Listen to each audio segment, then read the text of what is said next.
show you how to do a stage 1 or a stage 2 intercooler install to ST225 Focus XR5. It's exactly the same way for pre-facelift as facelift, so don't worry about that. I've got Ryan here giving me a hand today. It is easier with a second pair of hands, but you can totally do this job all on your own. You will notice we have taken the bumper off. Do not take the bumper off. We have taken the bumper off purely so that you can see what we're doing and make life easier. So if you skip through this and you miss that part, I'm going to say it again, do not take the bumper off.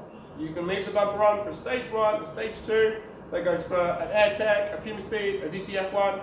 It's only if you're using a stage 3 intercooler, which uses RS pipe work, that you've got to take the bumper off. So leave this sucker on, just run through it with you. Flat blade screwdriver, Phillips screwdriver, optional small pick, 3/8 10mm socket, 3/8 extension. We were being lazy, so 3/8 gun, but 3/8 ratchet will do. 7mm quarter drive socket, 8mm quarter drive socket, quarter drive extension, quarter drive ratchet, 10mm spanner, can be a ratchet spanner, 6mm Allen key, T30 Torx, T20 Torx, ratchet to suit Torx bits, optional palm ratchet. Take your main on the tray off, 3 bolts, bolt there, bolt there, bolt there, bolt there.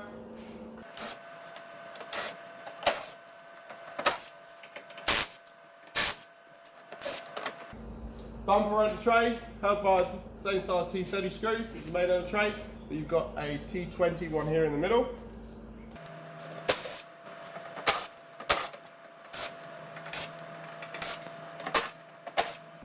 It just pulls out this way. Take this trim screw out and this trim screw out.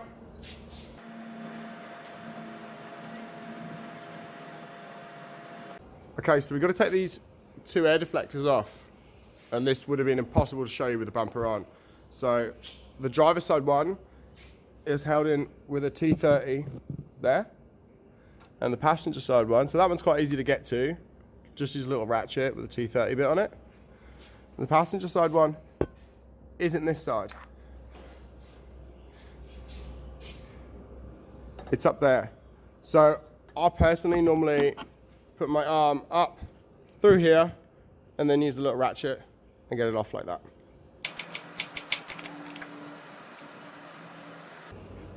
And then you kind of fold it and pull it out.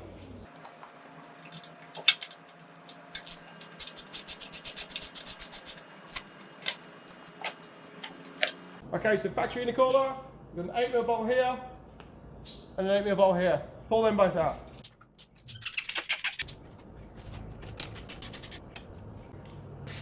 Hot side boost pipe, you can use a 7mm socket or you can just use a flat blade. Loosen that.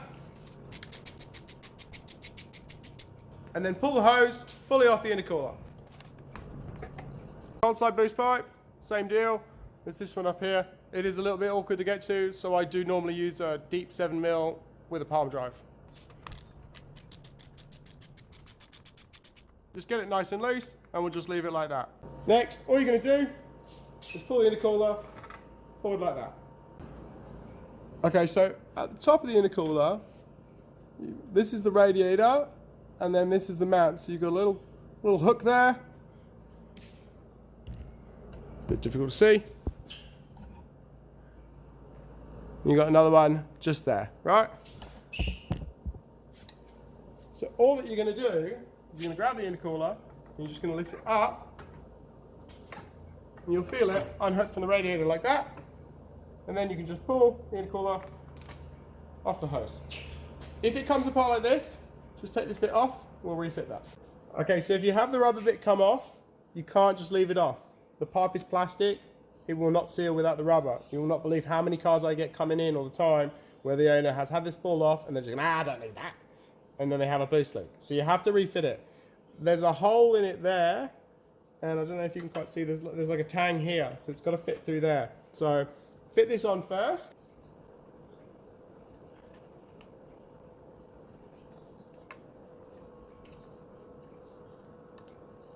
Make sure it's all the way on. And then fit your hose clamp. It's got slots in it, and they obviously fit on there just to make life easier. It's easiest if you hook up the big one first.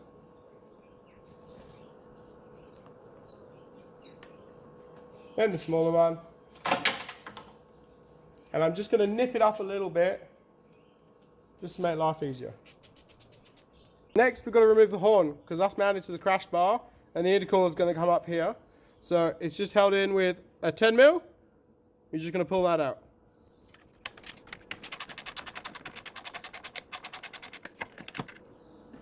Unplug it. It's just like an injector plug. Cool. So it's just got a little tang there.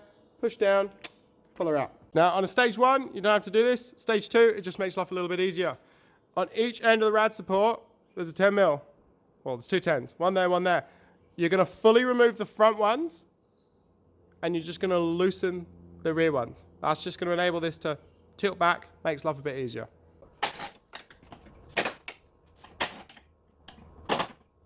Now when you put this hose onto the intercooler, because it's dry, it's going to be a little bit tricky.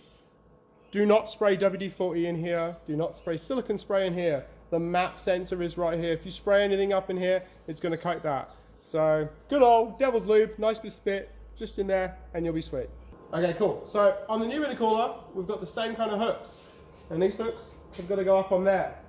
But because of the air deflectors, it gets really close to the crash bar. That's why we've done this, so that this moves a little bit. So you want to put the cold side pipe in. I'm going to line that up and get that in first. And this is where a buddy does make it a little bit easier. Bridge it in. I always get my passenger side hook in first. And then, and see now it's hooked in. This hose is all the way up. Now we can refit the bolts, bring it all up again.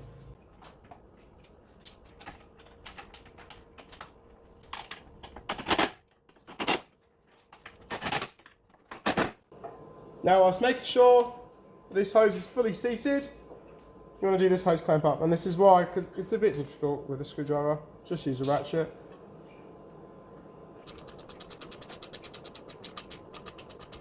Now you want this to be tight, but remember with the ratchet it's really easy to over tighten a hose clamp and strip it, so just gentle.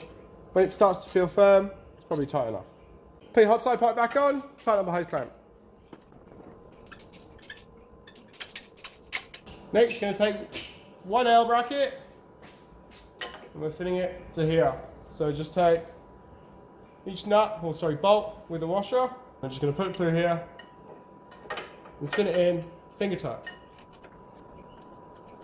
Now we're only doing finger tight so that it can still move around, okay?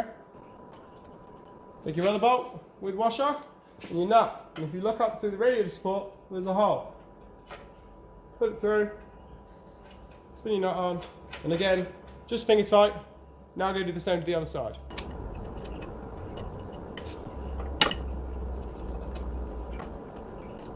And then do your nut and bolt again.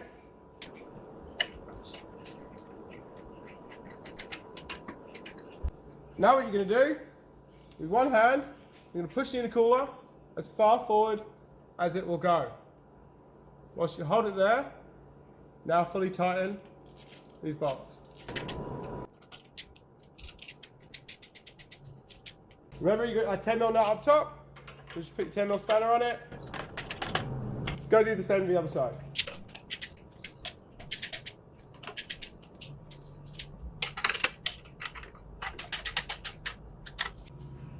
You've got to take this panel off. If you've got the factory airbox, there will be 2 trim screws there. If you don't, there's just that one, that one, that one, that one. You literally just use a Phillips screwdriver and they spin out. Sometimes, if they're a bit knackered, you can just basically get a pick and just lift them up. So if you literally do all of these, then you can unclip it and then you can access that horn there. Plug your horn in and just mount it on top of the intercooler with the Allen key bolt. Taking care that when you do this, that this plug isn't rubbing on the AC condenser. The wiring's okay to be there, but you don't want this hard up against that, it's going to rub a hole. So silence and the horn's touching there. And that's it, you're done. We're going to refit the bumper. Obviously you've left the bumper on, so go for a drive.